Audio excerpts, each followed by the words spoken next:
Once again, thank you for joining me again today. This could be one of our last devotionals together. We'll just see what the future holds for us. You know, I've always enjoyed a great road trip. And one of the things I've always done before a road trip is I plan. Especially now that we are a family of 6, you kind of have to plan ahead. You have to make sure that your car is ready to go, that the clothes you want to take is clean and available and packed, all of your essentials like your toothbrush and so on and so forth. You also really plan out pretty far ahead, or most people do. We plan our vacations, where we're going to go, where we're going to stay, and usually we make what's called reservations. When you plan in advance, you do that. So for any trip, you don't want to be neglectful. You want to plan on that. Athletes, growing up, my sister was quite an athlete. She liked to run track and play basketball, and she just didn't lay around all day.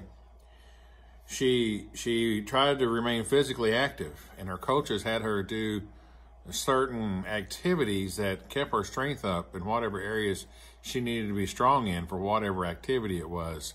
Before the big game or whatever tournament or run it might have been, all athletes prepare like that.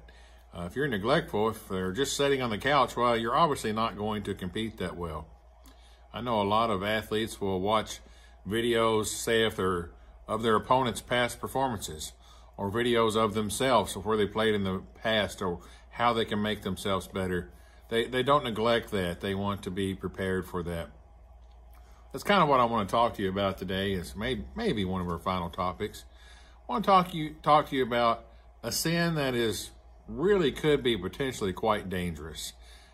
Over the last several weeks, we've had devotionals and we've talked about things we could do for positivity and different things and just being a good person and what you need to do that.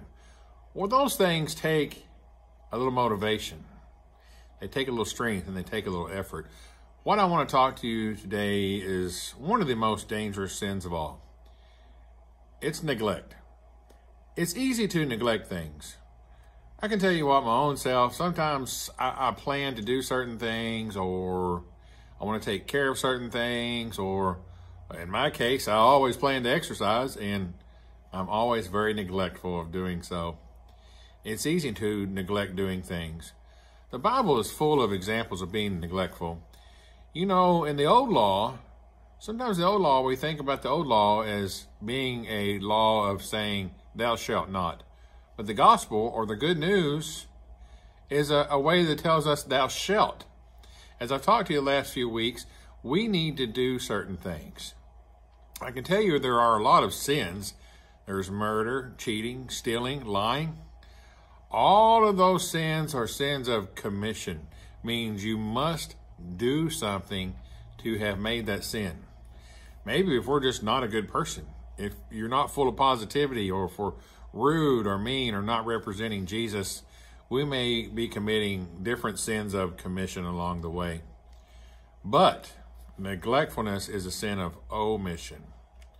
I can tell you right now that it's very easy to sin when it comes to neglect. Because when you finish this video today, maybe you put your phone up or turn your TV or iPad off, it's easy to just put it away and forget it.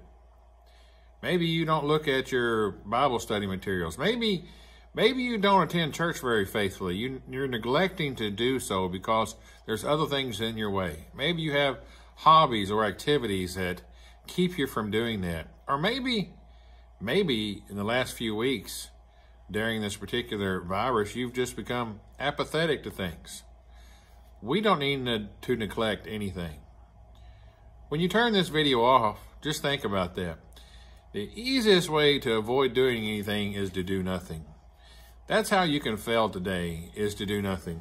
I've got a few Bible verses wrote down here, and you're more than welcome to look at. But you can look at in Matthew chapter 25 and some other verses. But you see, many times in the Bible we talk about the people that were given certain talents. And we get down to the one talent man. You know what his sin was? His sin was not doing anything at all. Because that was the easiest thing to do. Do nothing. As you watch this today, I want to encourage you to be active.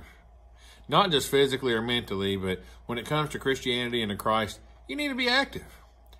Or when it comes to being a good person, you need to be seeking to do good.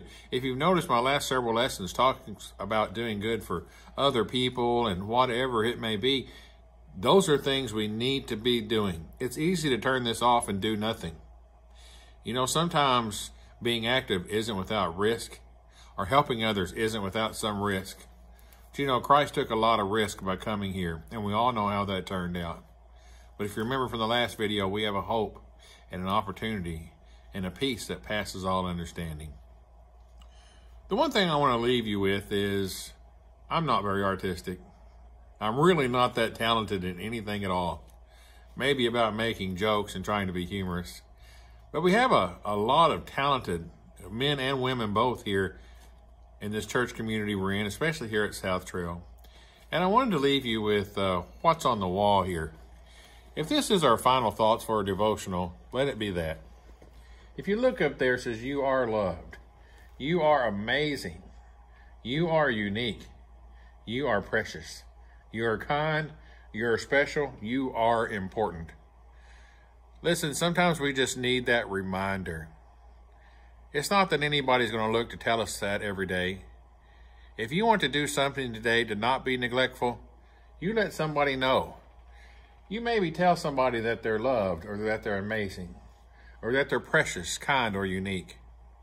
You know, a lot of young children don't get to hear that in their homes they're in, or maybe in their school environment. Stop and take a moment to tell them. Even adults, many times, don't get to hear that from their spouses or from their friends or their loved ones. Jesus Christ thought all of those things about us.